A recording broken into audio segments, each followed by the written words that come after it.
This is Robert Langdon. I teach symbology. The suspect called him. From the author of the Da Vinci Code. He wants me to locate an ancient portal. We have to finish this, or my dad is dead. Dan Brown's The Lost Symbol. Streaming now with new episodes every Thursday. Only on Peacock. This is MuggleCast, episode 23 for January 9th, 2006. MuggleCast is sponsored in part by GoDaddy.com. See why GoDaddy.com is the #1 domain registrar worldwide. Now with your domain registration, you'll get hosting, a free blog, complete email, and much more. Plus, as a MuggleCast listener, enter code RON, that's R-O-N, when you check out, and get your .com domain name for just $6.95 a year. Get your piece of the internet today at GoDaddy.com. Hello everyone and welcome to the show. I'm Andrew Sims. I'm Kevin Steck. I'm Laura Thompson. I'm Micah Tannenbaum. I'm Emily Ogle. And this is the show where we bring you the latest in Harry Potter news, theories, discussions, cooking recipes, laptops, pizza, whatever I can see in my view right now. But before we go anywhere, first let's go over to Micah for the past week's top Harry Potter news stories. Thanks, Andrew. Cambridge University's annual science festival will this year examine the science behind the Harry Potter stories, focusing on broomstick flight, the invisibility cloak, and whether owls could actually deliver the mail. The festival will run from March 15th through the 26th. In movie news, MyMovies.net has posted 2 great video interviews with some of the Goblet of Fire cast and crew, including one with Katie Long and Robert Pattinson, and another with Stan Ianevski, Clemens Posey, and David Heyman. SoundNet has released a list of the best 10 soundtracks for the past year, with Patrick Doyle's score making the list for his work with the soundtrack for the 4th movie, Harry Potter and the Goblet of Fire, and BBC viewers recently voted on their favorite films of 2005, with Goblet of Fire coming in at number 6. The Internet Movie Database is currently asking visitors to vote on their favorite movies and actors of 2005. The film and its actors are either number 1 or close in every category, including Best Foreign Language Film, Best Independent Film, Best Documentary, and Best Animated Feature. The latest installment in the Potter movie series also became the UK's most successful film of 2005. To date, Movie 4 has collected $812 million worldwide. Warner Brothers has announced the Goblet of Fire high-definition DVD will be released on April 11th. Along with 23 people who were victims of the London bombings last summer, Robbie Coltrane, who portrays Hagrid, has been made an Officer of the Order of the British Empire. These honors are given to those who have done something special in life. They are nominated by the Queen of England with advice from the Prime Minister. Moving on to book news, the Italian version of the 6th novel in the Harry Potter series was released on January 6th. The initial print run totaled 750,000 copies, and midnight parties were held throughout Italy.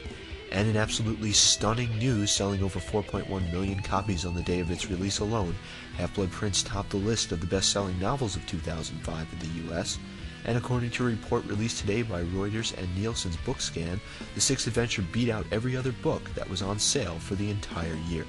Sales totaled over 7 million copies for the entire year, and they only started in July. Be sure to check out our brand new MuggleCast website as well, and head over to J.K. Rowling's official site as she continues to update her diary section. That's all the news for this January 8th, 2005 edition of MuggleCast. Back to the show. Alright, thank you, Micah. You're welcome.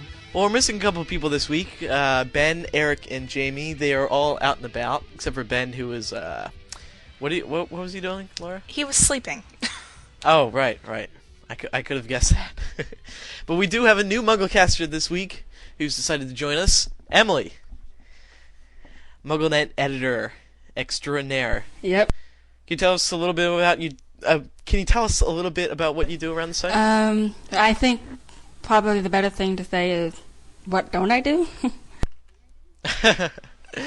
Well, you do a lot. Well, I guess maybe the better thing to say would be, what don't I edit? Yeah. Only 2 things that I don't edit. That would be editorials and edit graphics. How about Wall of Shame? No, I don't, because it really doesn't need it. You know, I mean, if I wanted to edit, if I wanted to edit the actual emails, it would be an absolute nightmare, but that would be the whole point. Yeah. So. She would spend the rest of her life doing it. Yeah. Yeah, but you do a lot of work around the site, which we do appreciate, because we all stink at English. Yeah, Andrew, Dieng. Cough. I don't know what you're talking about, Laura. Okay, so one quick announcement, and then we will move along. As most of you know by now, we have a brand new website over at MuggleCast.com. We completely revamped it. It looks really great. It really does. Yes, when you all agree. I do. For those of you who haven't been there yet, you should definitely check it out. It is it's basically an iPod, and you can browse around and do kinds of things. We have new stuff. We have a new transcript directory. You can play the show right through the website by clicking play pause on the iPod. There's tons of different things, and we know everyone's really enjoyed it. We've gotten some great reviews, so go check it out, and be sure to vote in the poll that's over there. We're going to put a new poll up every single week with the release of each new show. So that's about it. So let's get straight in to the main discussion of this week. As promised, as we told you last week, Dumbledore, a very, very, very interesting character who we could talk about for very long periods of time. Hopefully we will cover as much as we can right now. But of course, the main question on most people's minds is he dead? Now, of course, I think so as well. Laura thinks so. Yep. Micah doesn't. Good, I got Micah on my side. Yeah, I don't think he's dead either, and I was convinced by Dumbledore'sNotDead.com. Okay, so first let's give everyone some basic information about the good guy. Oh, I can't even... His full name is Albus Percival Wulfric Brian Dumbledore. Not exactly sure where he got that whole name from. Voldemort refers to him as that champion of commoners, of mudbloods and muggles. So basically, he is the Voldemort of the good side. Right? I think that's a good way to put it. Yeah. Yes? Yeah? No, well, I don't know. He's got blue eyes, he's got white hair. He, of course, died in Half-Blood Prince towards the end. Or did he? Or did he? Thanks to the HP Lexicon for this information. There's not really... I mean, there's tons of information on him, but there is no basic info about him. Yeah, they really don't talk about his background. Mm-hmm. And I think that's what adds to the mystery of Dumbledore. Mm-hmm. You gotta love the guy. Who does not love that guy? Oh, Who reads the books anyway? bawled at the end of Half-Blood Prince. I was in tears. I was so upset. I was really ticked off, too. And unfortunately, the lovely Jess from MuggleNet Fanfiction has photographic evidence of my temper tantrum. So, Oh, jeez. yeah. Can we see that, Laura? No. In fact... So, we're actually going to be uploading those images to MuggleCast.com. Yeah. No, actually, So if you find Jess, like, bound and gagged in a closet somewhere unconscious, you'll know it was me. Ooh. Yep. No, I love Jess. She's wonderful. Okay, so we'll inform the proper authorities. So,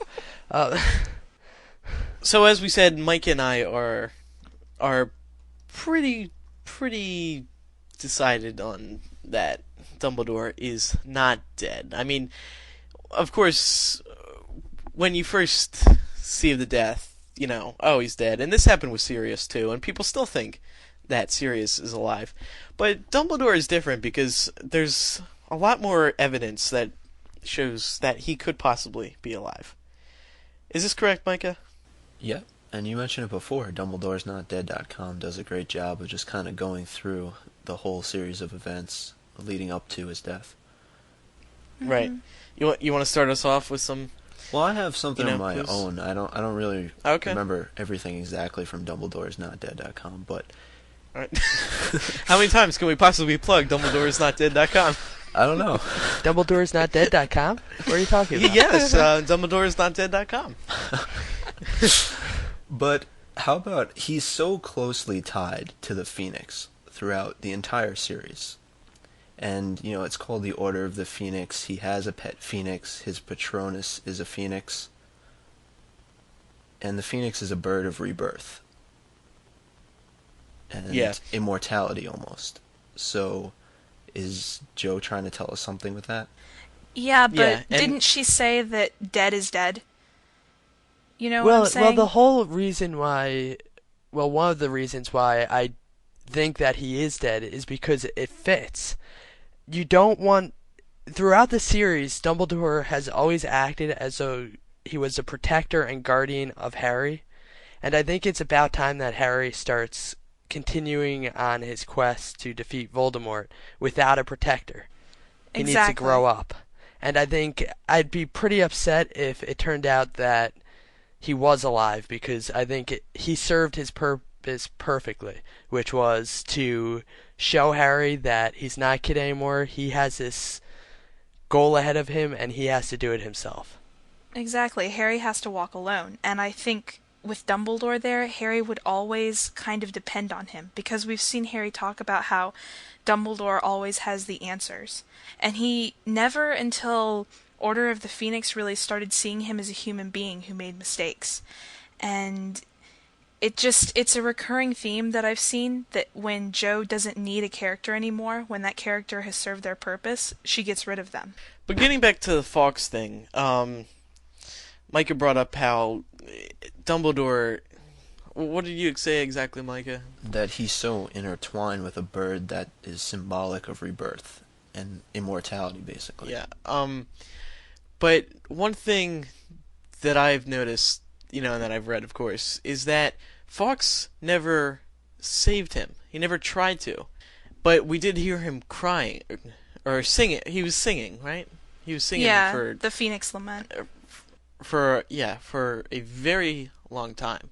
So, Laura, wouldn't you have to agree that, or Kevin, wouldn't you have to agree that's a little weird? I think it could be like a sign that maybe Snape's not evil, that maybe Dumbledore planned to die, but I don't think that he's alive, just because we saw his body laying on the ground after he'd been thrown from the highest tower in the school. Even if it wasn't really the Avada Kedavra curse, which is something that I read on dumbledoresnotdead.com. There's another plug for you.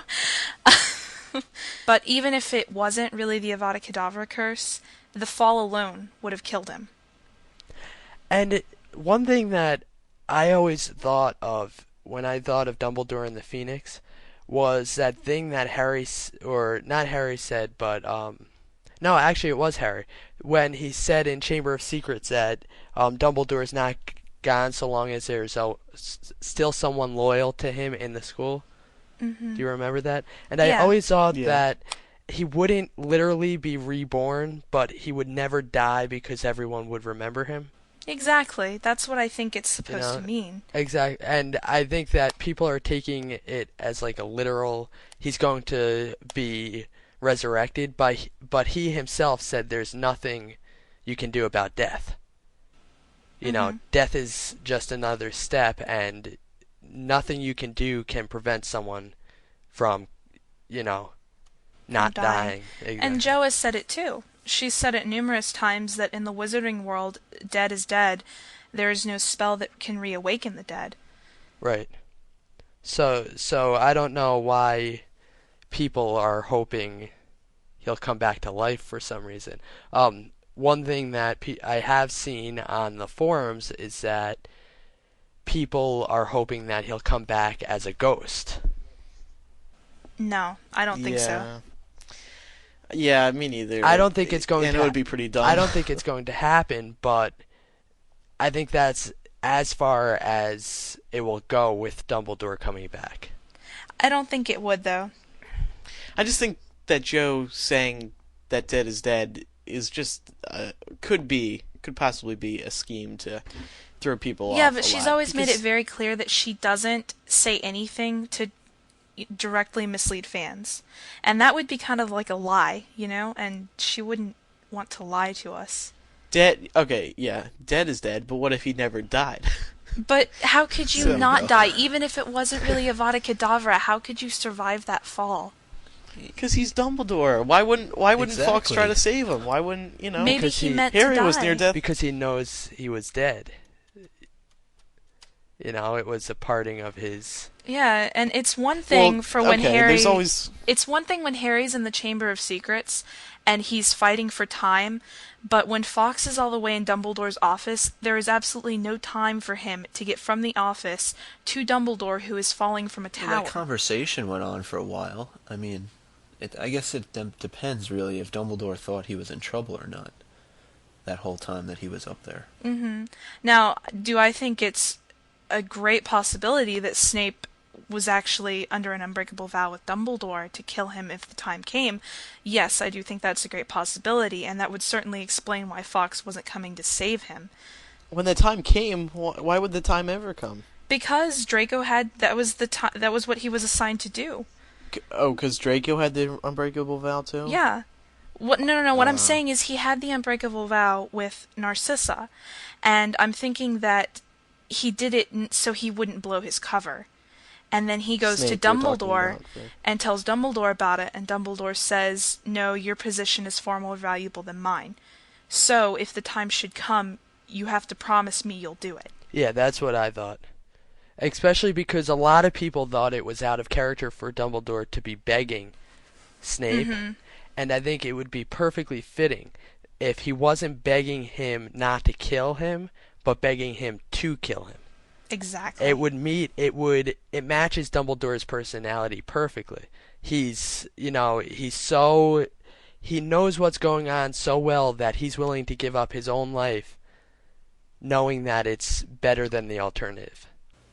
Do you know that what Dumbledore says to Snape when he says Severus please is the exact same thing that Narcissa says to Snape in Spinner's End?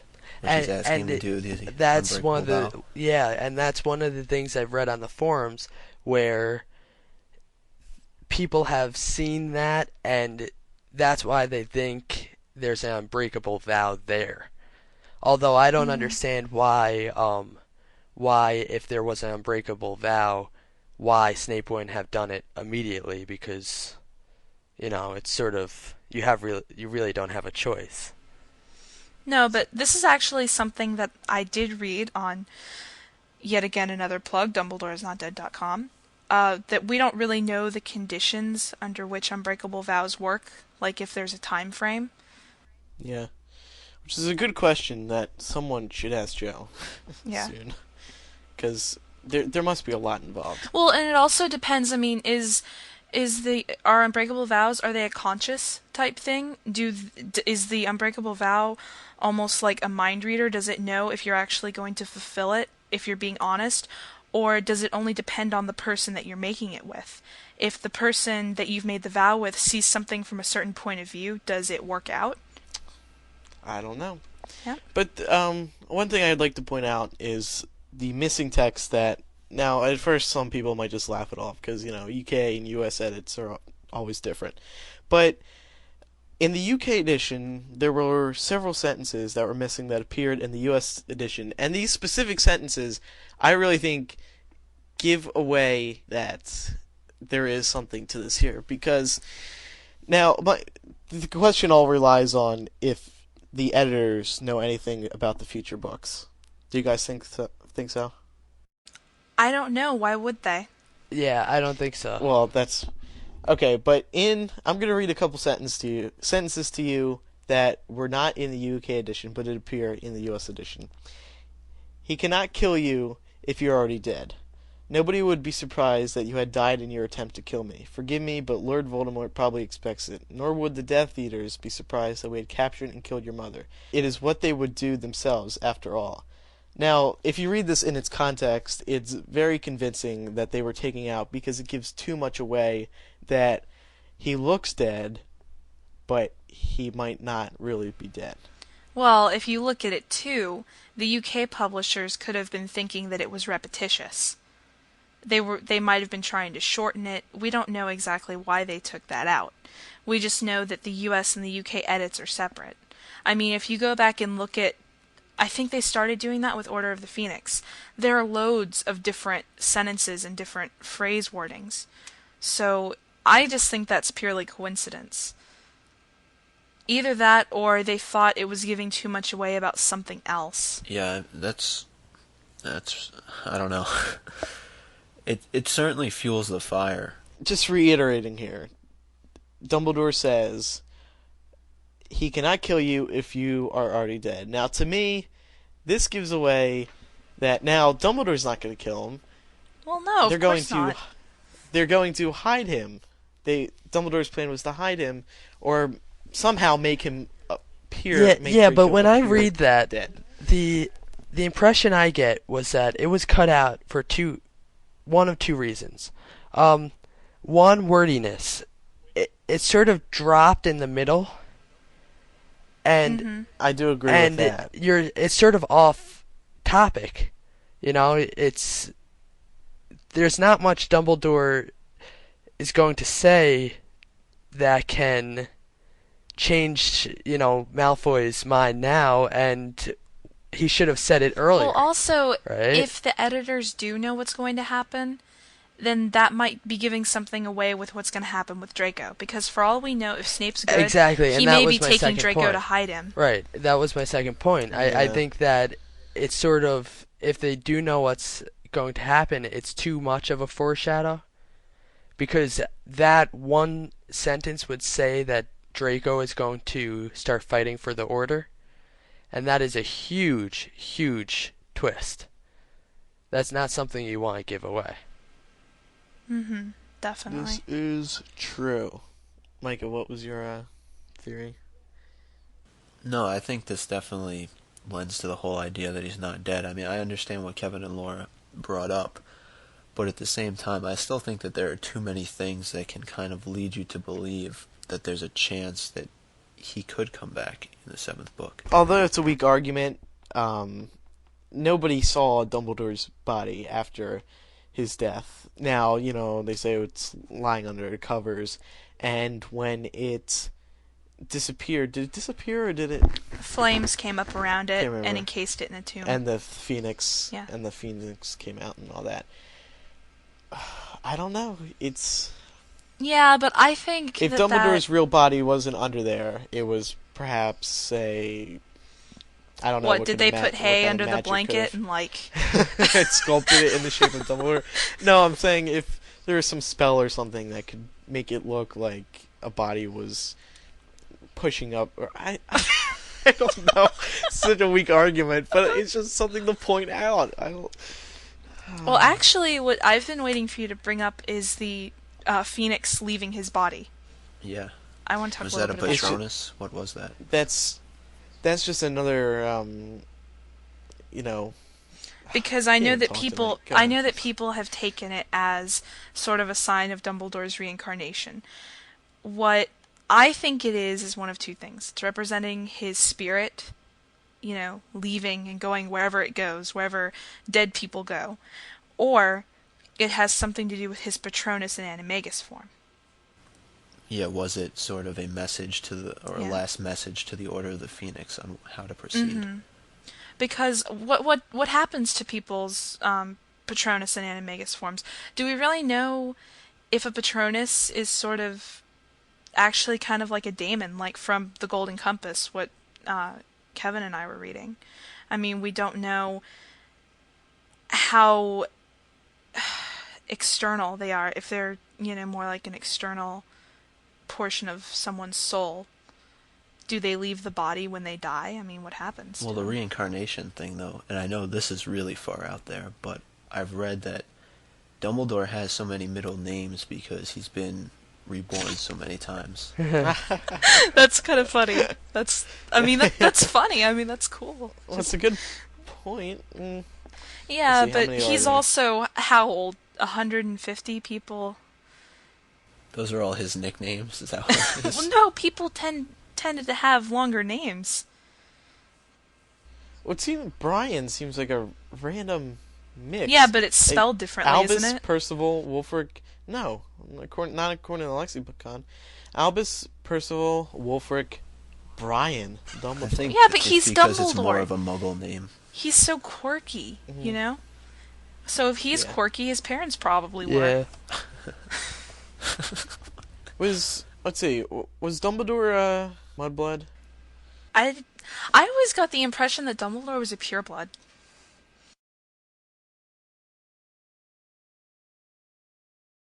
Well, you would think so, because of all his powers.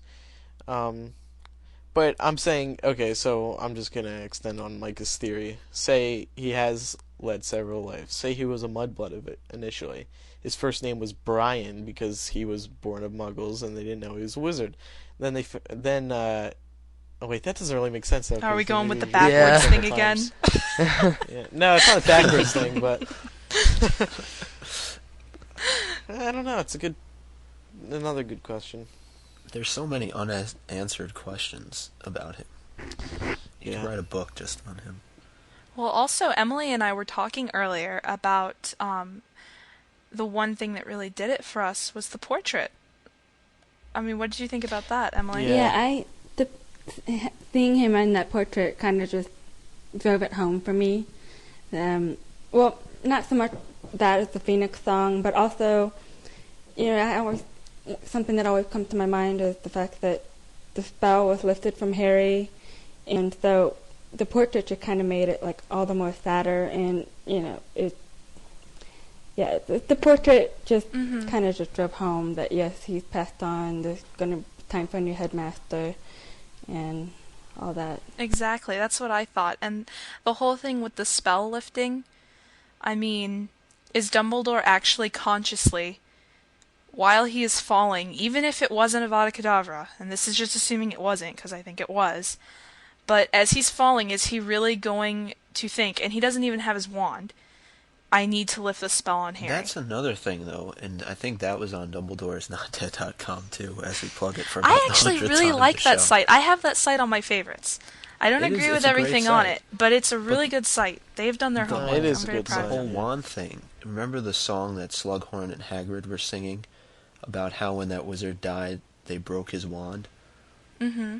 We never saw Dumbledore's wand snapped in half. And I don't know See, if that happens at funerals or... Yeah, what do they do with wands when wizards die? I mean, They snap them in half. Yeah, they snap them. Well, that was the song. We don't know if that, is actually true. Yeah. But, well, I mean, then what do they do with them after that? Do they bury them with their wands? Yeah. I mean, Well, you know what surprised me about his death was that I would expect Dumbledore to leave Harry something.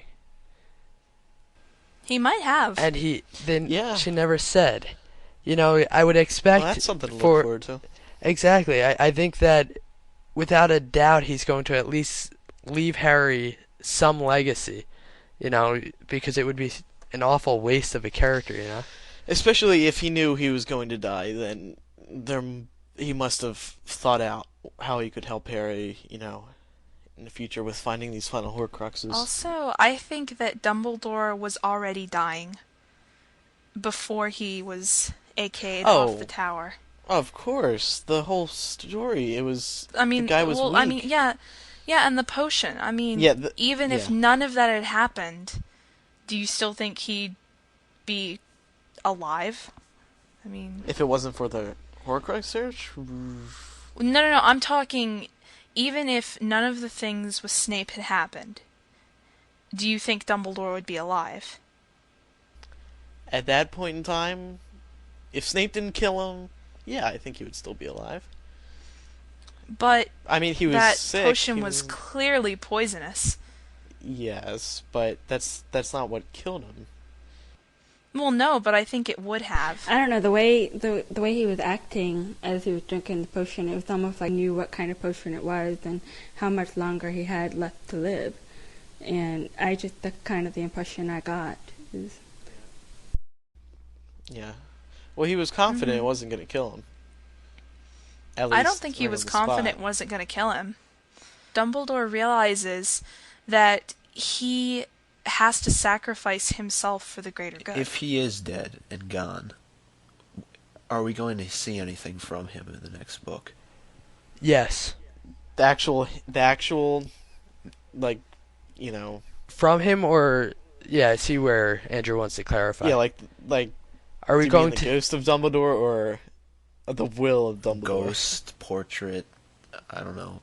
I don't think it'll be a ghost, because it's been made pretty clear that anyone who's come back as a ghost was kind of a somber person. Like Moaning Myrtle and Nearly Headless Nick, the Bloody Baron.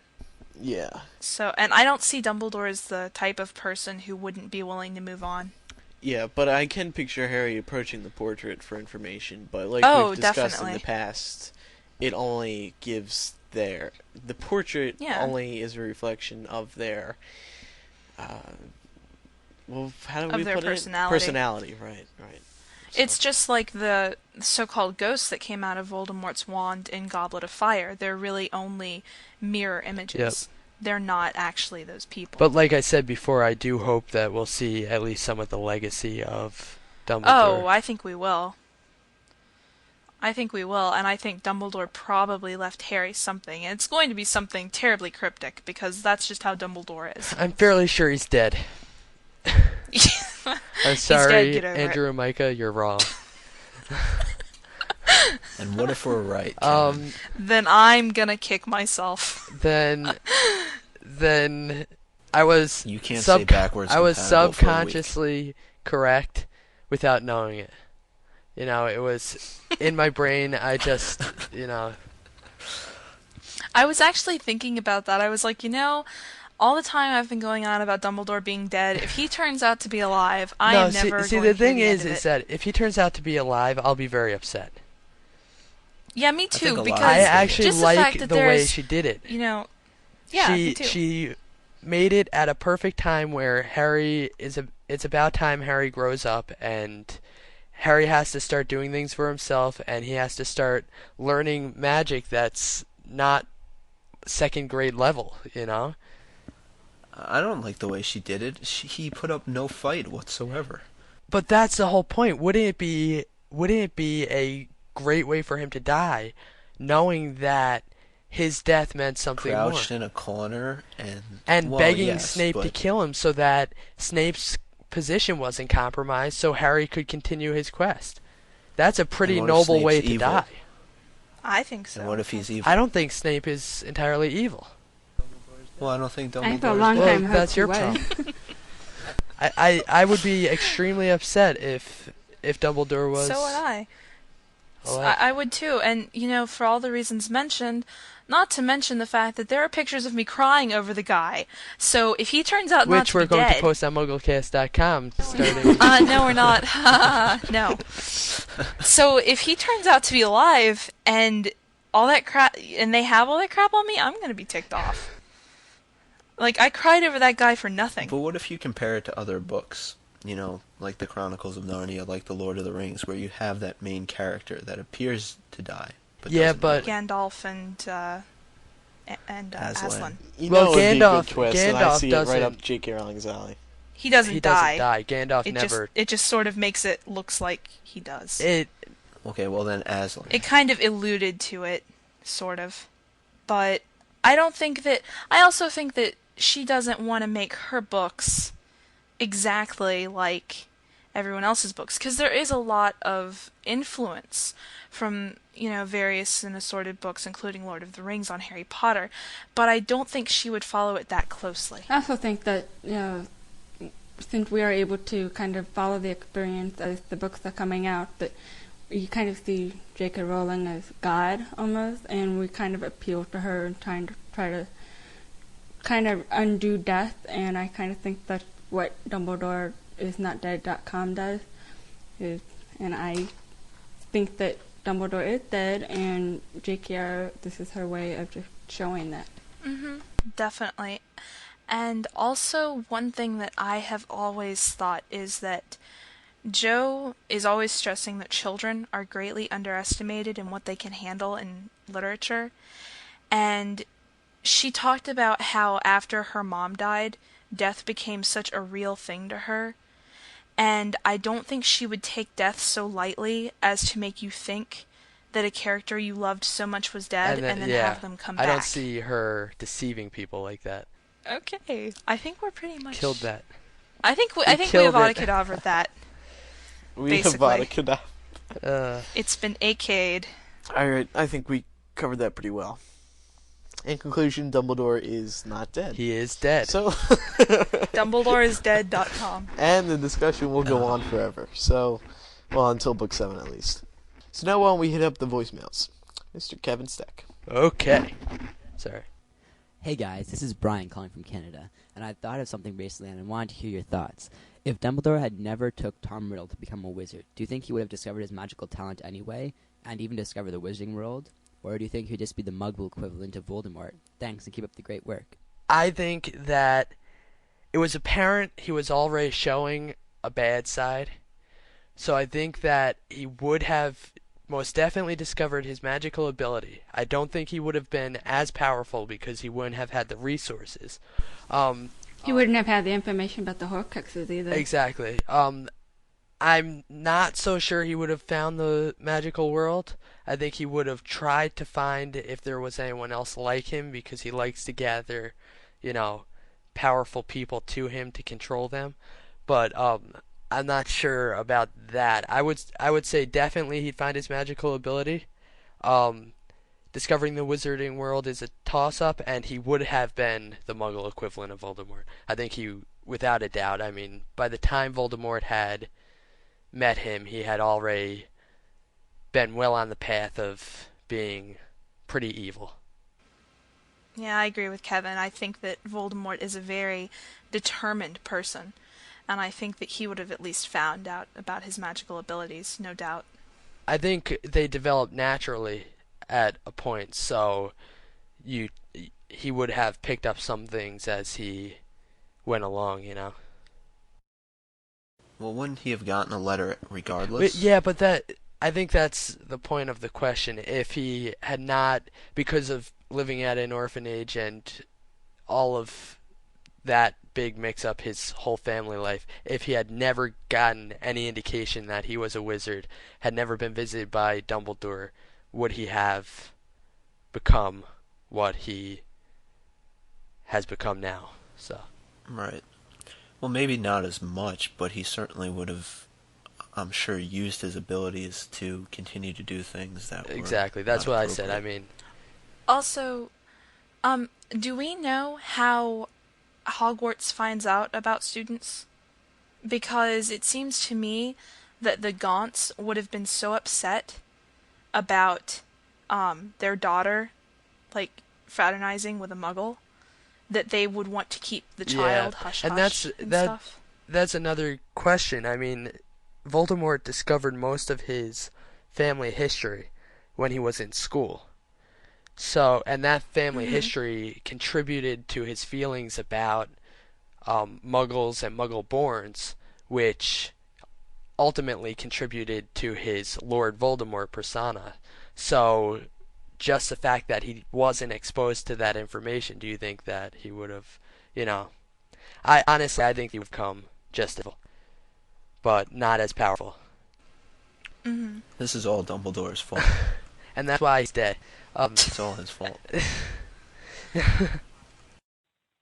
Hey, I'm Joseph Miranda from Clifton, New Jersey. First want to say that MuggleCast is great, and when Andrew and Ben, when you guys sing, it's just hilarious. And I'd like to ask, if you think Draco Malfoy is going to die, how do you think he's going to die, and by who? Like Snape? Do you think Harry will do it, or Voldemort?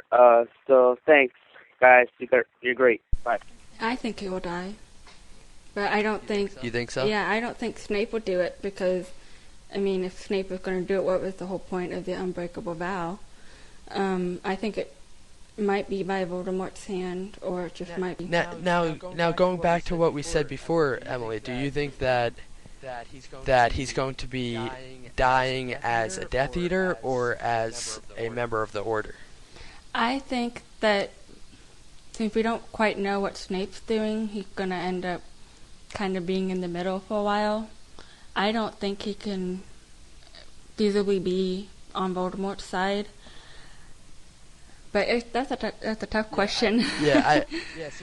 See, I agree too, because I don't think that, honestly, after reading the last book, I think that Draco is he's a misunderstood person. He's not as evil as everyone thought he was. And I think he's going to be exactly that, like a monkey in the middle, where he doesn't know which side he belongs to. And I think also he would resist Snape if it does turn out that Snape is not a Death Eater. I think he would resist.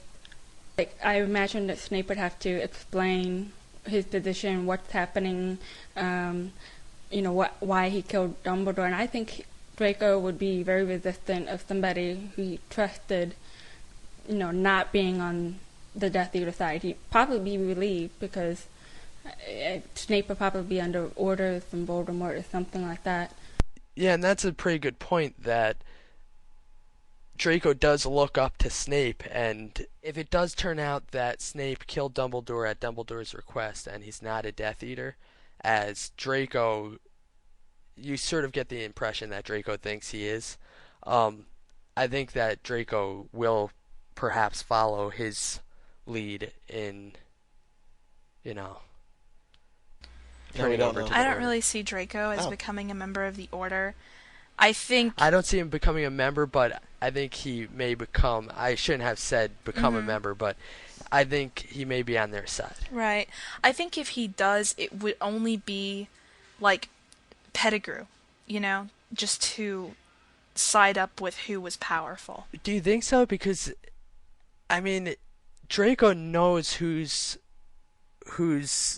having the advantage right now. It's apparent that Voldemort is pretty much ruling the battle right now, and he still hesitated before killing Dumbledore. Yeah, but before I think Dumbledore died, anyone would hesitate before they killed someone. Honestly, I don't see Draco as being a good person at all. I think that he would side up to whoever would keep him protected. I think if anything happened to one of his parents, that could have a large impact on which side he goes to. Or if he stays on Voldemort's side versus going to maybe at least side with the Order for a brief period of time. Because I think he does care about honestly, I don't know which side we should consider him on, because I don't see him as a pure evil character anymore. I always thought that he did a lot of the things to Harry out of, being much like Voldemort when he was younger, where he enjoyed it. And now you're looking at it like that was just being childish. He's not the evil person everyone expected. He's just as torn between the two sides as anyone else could be. So I understand why you wouldn't see him as a good guy, but I honestly see him maybe in the future being one of those characters that does something that you don't expect it to help Harry. I agree to an extent. I can see him going over to the good side in essence for something that benefits him, or because something happened to his mother, to get revenge on the people who were responsible for it, but not necessarily to side with the Order. Like, he's never going to become friends with Harry. It's just not going to happen. I understand that, but I do see him making a decision where he realizes the importance of fighting Voldemort. I can see him doing something inadvertently that would end up in Harry's favor. Whether it be through the, harming of his parents or whatever. Hi, my name is Claire, and I'm from North Carolina. I love listening to your show every week, and I just had a quick comment/question. I was wondering why, if all the Death Eaters have dark marks on their left arm, why in the old days when they were looking for Death Eaters, they didn't just check everybody's left arm? And why didn't they see that Sirius did not have one? Thanks. Bye. Well, they didn't know about it, and nobody knew about the death mark until Snape showed Sirius in Goblet of Fire. I can't remember, but the dark mark was not known. It was not an indicator of a Death Eater. Yeah, but at the same time, they also found people under the Imperious Curse, which they were acting for the Death Eaters, and they said that it was very hard to distinguish whether someone was a Death Eater or not. I honestly believe that not everyone has a dark mark, only those who are most important to Voldemort.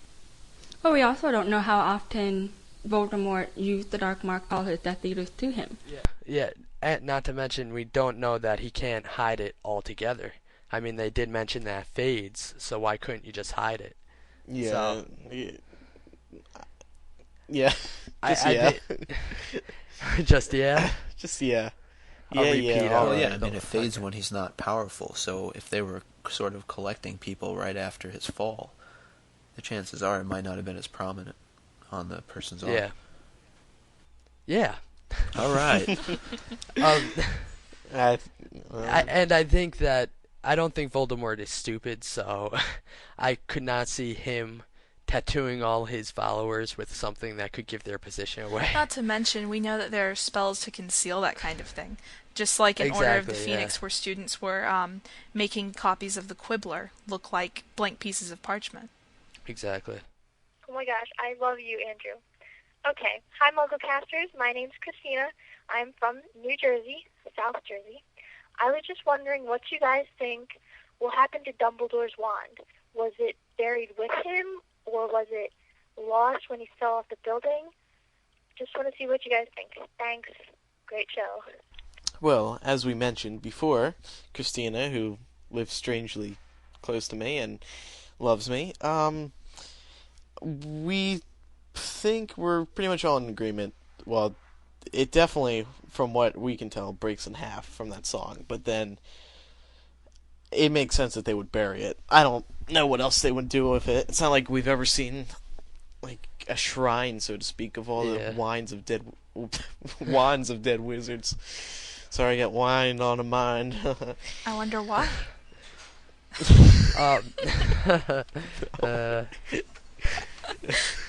Do you think maybe the wand went to his brother? Yeah, maybe a family member could hold on to it. That's a good thought. Let's not talk about his brother.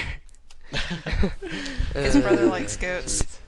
Yes, he does.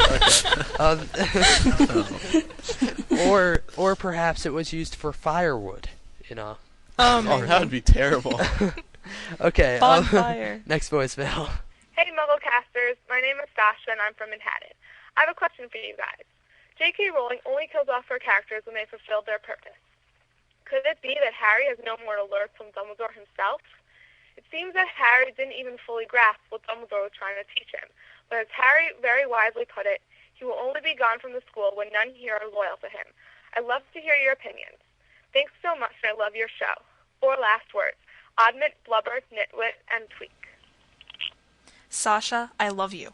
You brought up the point that I've been trying to get across this whole time, is that when she is done with a character, when a character has purveyed all information that they possibly can, anything they can do to help Harry, she kills them. I know it seems brutal, that is Andrew, a good point. but... No, I'd have to agree. I think that is a good point. Dumbledore'sNotDead.com. It just makes sense. It makes sense. Okay, we gave you all this info. Well, in Joe's mind, okay, we gave you all this info. Now it's gone with them. Well, I mean, and it's just to keep a character alive that has no purpose anymore. It takes up. That seems kind of dumb. It takes up. Takes up space. Dumbledore would still have a purpose. Would he? And Sirius would too. What purpose would Sirius have? What purpose? Finding the. Okay, well, I don't know about Sirius exactly, but moral support for Harry. No, but Harry's see, that's got my moral point. Support. He's got Ron and Hermione. I believe He misses Sirius terribly. I believe that Dumbledore's death was his final purpose. He served the purpose of showing Harry that he had no one else to turn to except his friends, and he had to do it alone. Mm-hmm. I think that was the perfect purpose for Dumbledore. It's finally showing Harry that he has got to get his butt in gear, he has to do this alone, and do what he was destined to do. I think so too. And the prophecy says it as well. Only the other can kill the other. Exactly. It's not Dumbledore's fight, it's Harry's fight. See, the prophecy just needs to be like, Harry, just do it. Stop depending on the people Just around do it. you. Okay, let's plug Nike. Put on your Nike shoes and just do it. I actually didn't mean that, but that's okay. Hi, MuggleCast. This is Laura from Chicago, and I've got a question for this week's show. Dumbledore tells Voldemort that there are more ways of destroying a man than killing him, that merely taking your life would not satisfy me, I admit, and that his failure to understand there are things much worse than death has always been Voldemort's greatest weakness.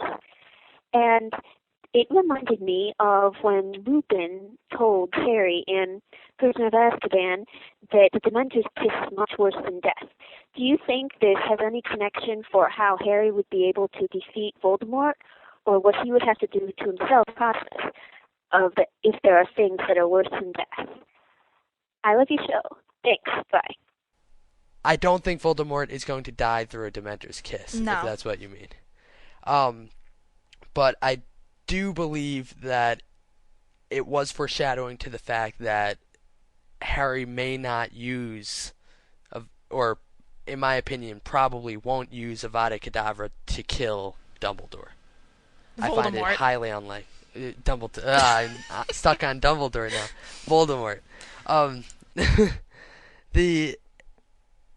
I don't see Harry casting that spell, honestly. No, I think that Voldemort's going to have to feel some sort of pain. I'm not sure whether that'll be mental or physical, but I don't want to see Voldemort just get the easy way out, you know? I want to see something that just really gets to him. I think just the fact that, I think I said this in one of the earlier episodes, I think it would be a perfect way to finish Voldemort off, just telling him that all those protections he put in place to keep himself alive were gone. Yeah, that would be a pretty big shock. I mean, yeah, just that in itself would, that's a slap to Voldemort. Oh yeah, saying, that's like, you're not as invincible as you once thought you were. And it was all taken away from you by a teenager. Exactly. Ouch. The teenager that you failed to kill 3 times. And of course there are things far worse than death. I mean, look at Harry, the life that he's lived, and losing all those people that are close to him. That's probably far worse than dying if, you go inside Harry's mind.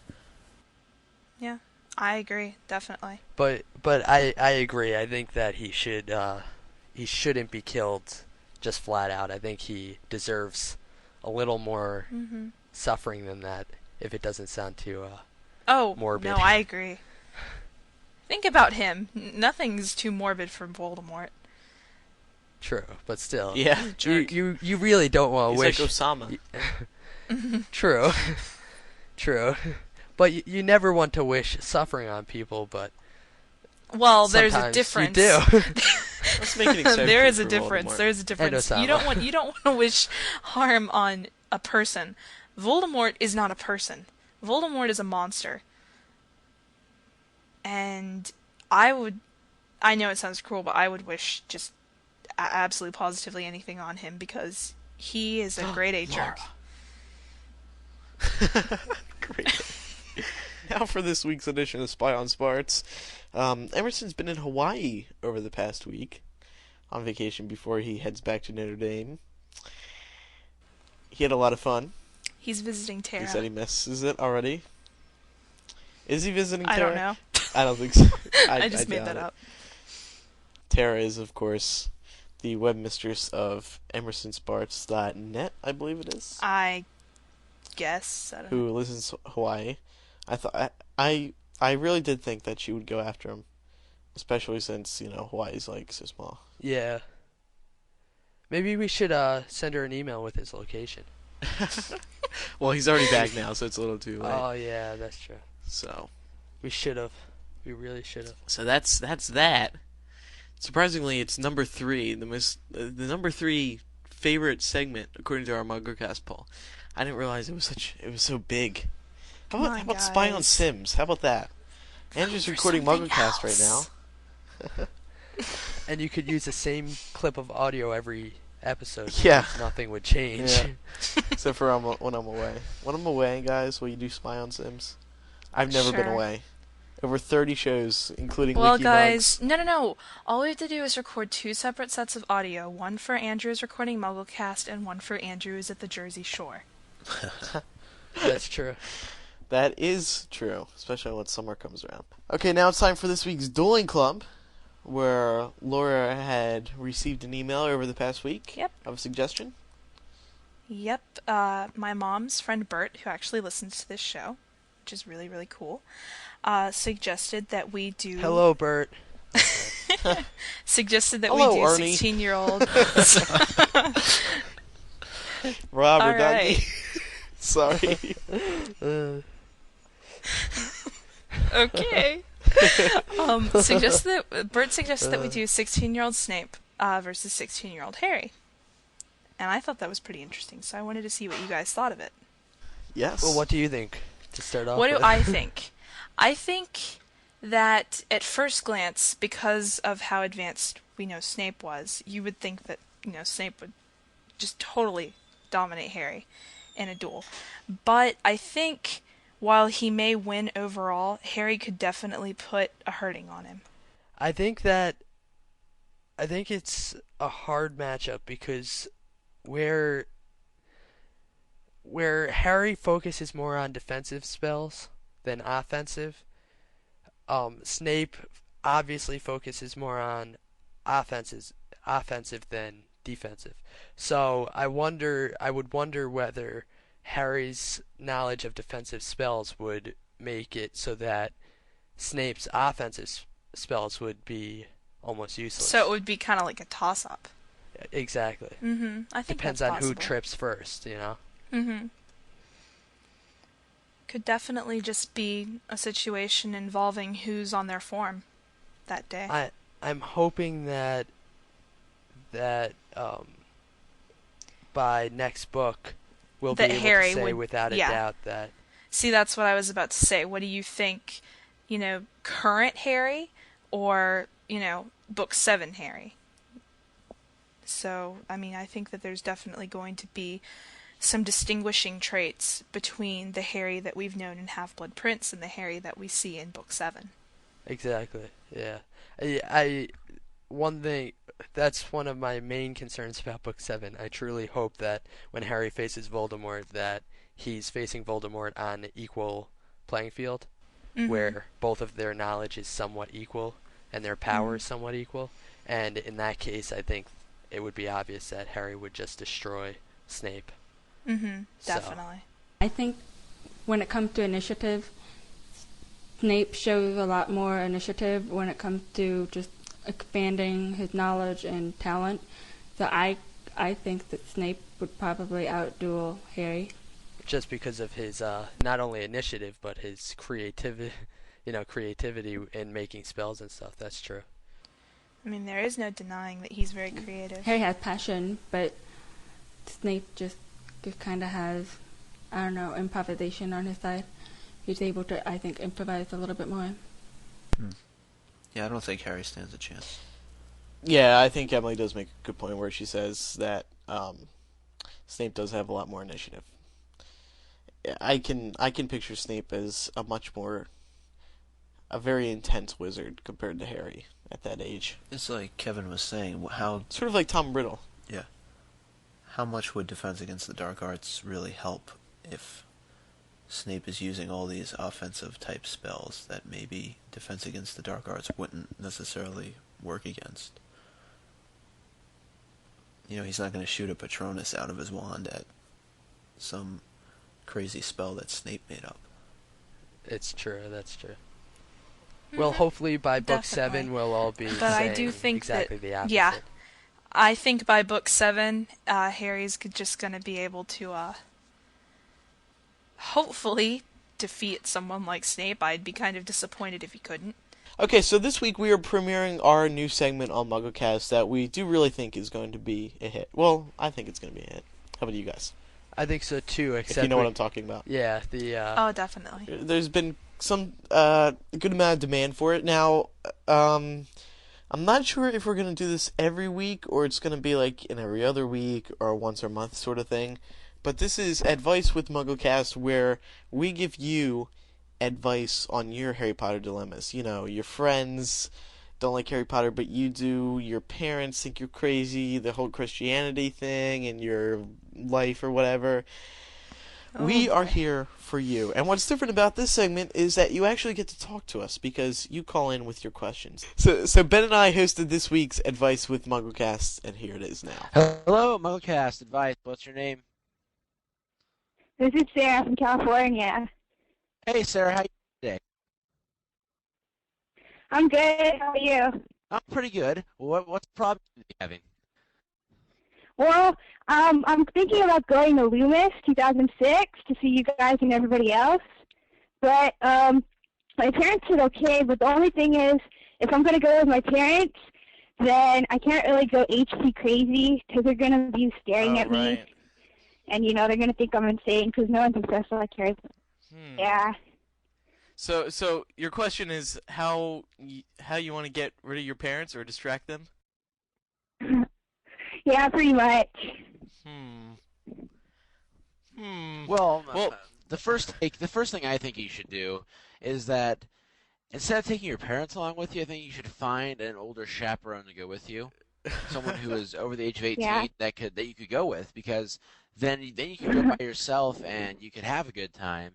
But if you really want to get away from your parents when you're there, just I don't know. What could you do? Well, I hear there's a lot of gambling. I hear there's a lot of gambling in Vegas, so maybe if you hook them up with some money, you could let them go gambling while you're, doing your thing. Or just send them to the casino. That's what I say. Well, that's what I just said. Yeah, I guess that'll work. Just don't even worry about giving money. Just drop off the casino. Hello, MuggleCast advice. What's your name? My name's Tammy from Naples, Florida. How you doing Hi, today? Tammy. I'm good. Excellent. So, tell us what's on your mind. All my friends and family think I'm way too obsessed with Harry Potter. What should I do?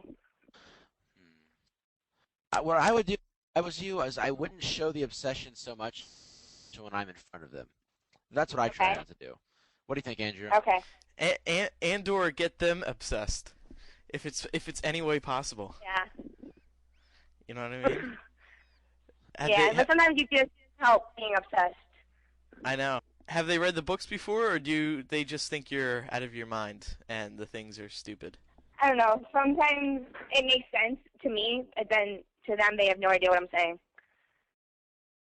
Oh, right. Who are these again? Your parents? My parents and my family and all my friends. Oh, gee. No one? You don't have any Harry Potter buddies? No, I do. But most of my friends think I'm crazy. Okay, well, first of all, don't let them get a hold of your iPod with all your MuggleCast episodes. That's a good one. I have friends in school, too, who, think... Well, all I gotta do is say how many people listen to the show and stuff, and they think the website's cool, but, I mean, I don't know the answer. That's a tough one, because everyone's different. Yeah. Okay, well, we have about 1 million calls coming in right now, so Okay, thank you so much. Thank you. Hi, this is Daniel from Ann Arbor, Michigan. Hey, Daniel, you're our first guy on the show tonight. How you doing? Yeah, well, at my school, I have a bunch of people who like Pottercast more than MuggleCast. No way. No way.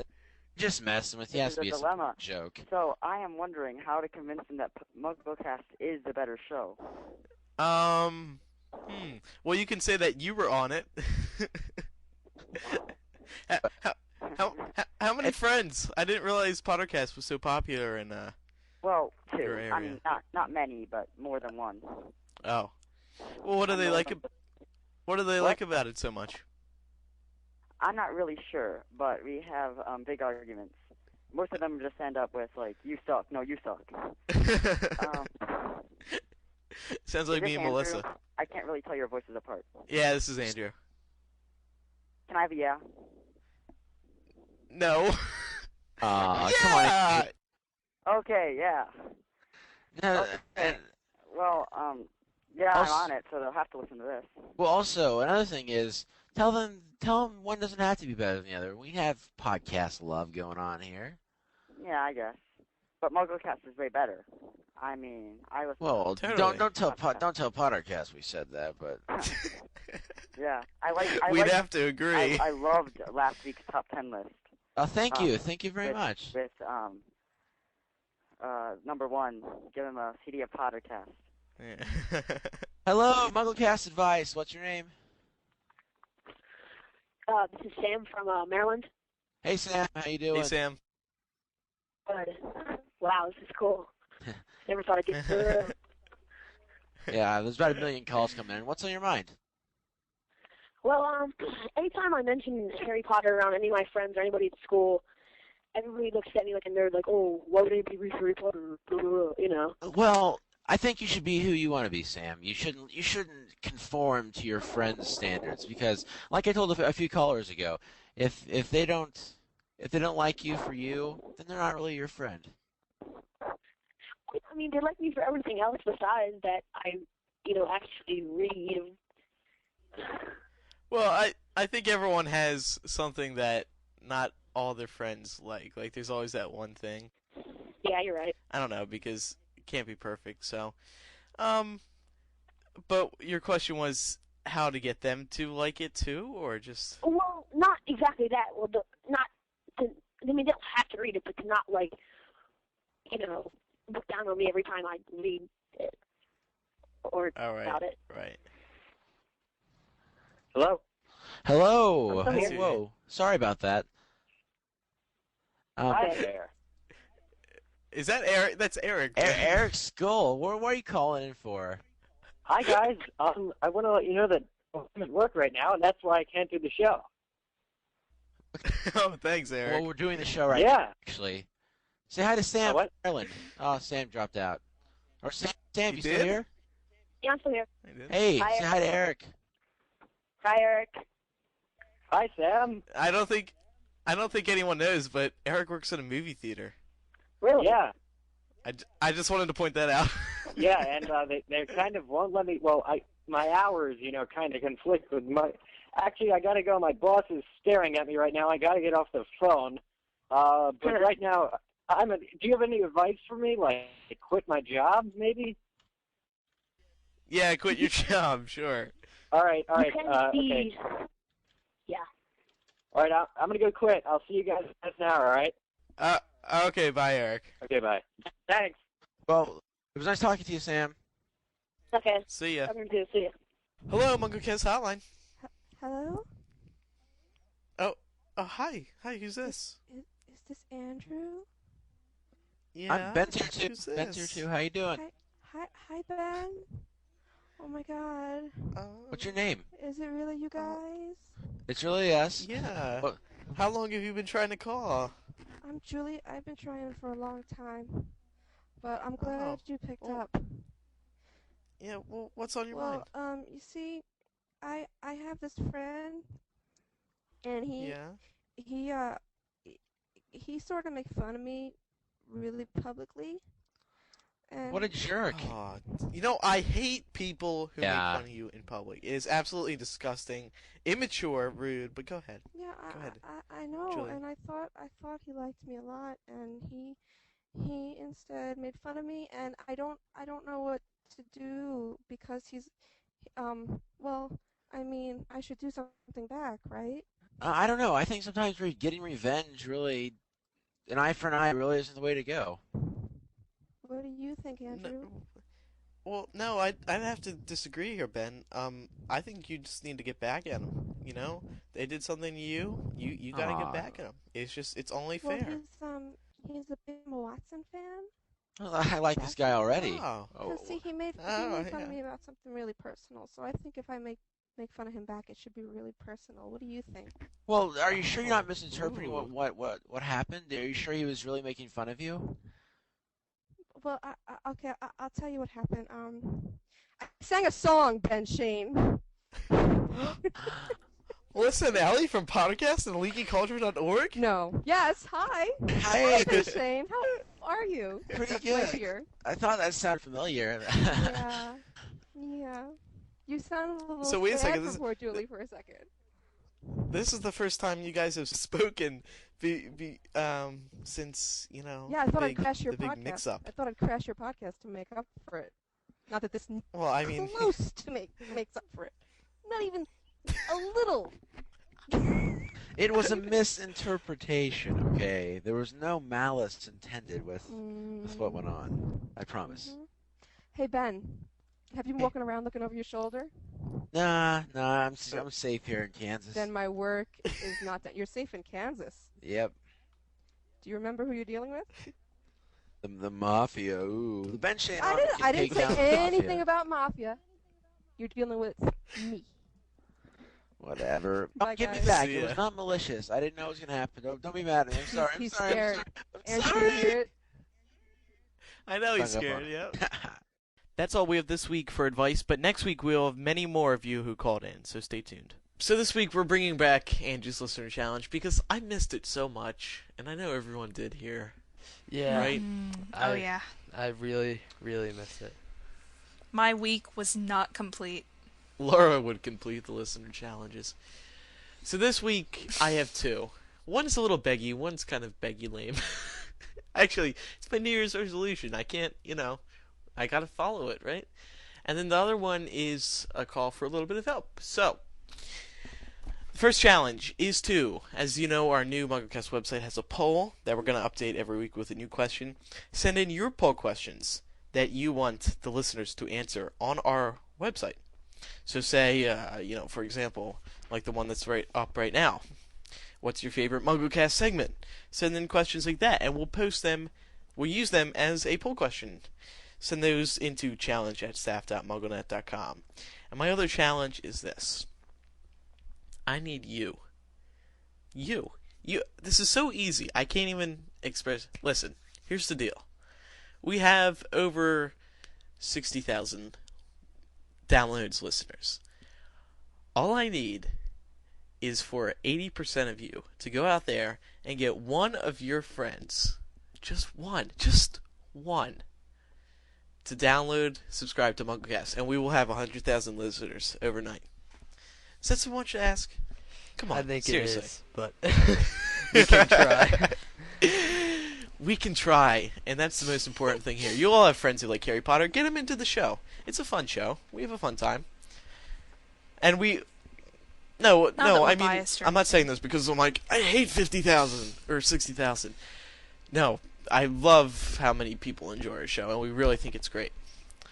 But he just wants that's why I listen to challenge. He just wants that nice even number. Listen, I want to be able to walk outside of my home and brag that I have 100,000 people listening to this show. I want to brag that we have more listeners than CNN has watchers. CNBC, I meant, but probably CNN too. Ooh, I just bumped my head into the ending of the show. It hurt. So I think that was just clever. That just I moved on and I hit the end. So that does it for this week's edition of MuggleCast. Once again, I'm Andrew Sims.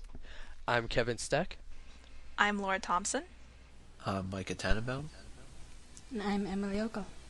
Emily, thanks for joining us this week. We'd be glad to have you back again. You gave us plenty of good input, so thank you. Thank you. Girls represent. We'll see you next week for episode 24, where Jamie, Eric, and Ben should be returning. And MuggleCast becomes older than I. Oh, jeez. Because, Micah, you are so old. We're getting into the 30s here. We're moving along. It's growing up! As a quick side note, I was adding up our download totals, through our stats thing. We have had over 1,200,000 downloads. Wow. That's Woohoo. a lot Think of about downloads. that. We've been listened to at least 1 million something times. It makes me sick, actually. I know. It does. It's really weird. It's very surreal. So, again, we thank everyone for their support so much. We really do. I'm not even joking for 5 seconds of my life. So, thanks everyone. We will see you next week. Bye, everyone. Adios. Bye.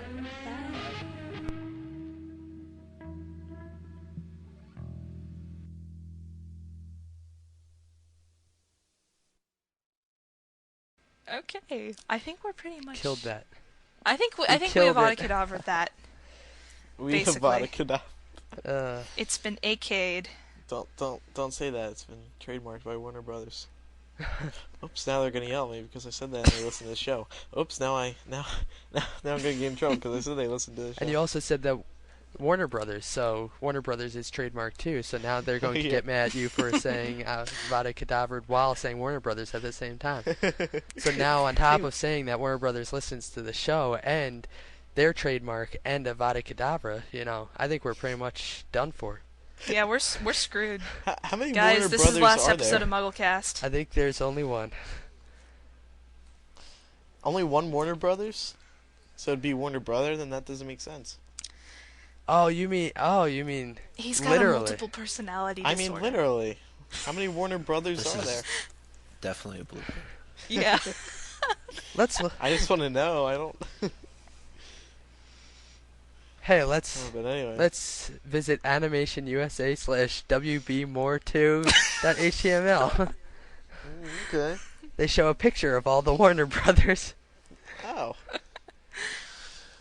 So what else? Okay. What was that? I'm sorry, I was stretching. And a dinosaur has now invaded our conversation. All right. Let's all just take a stretch and then. I'm cold. All right. Well. Me too.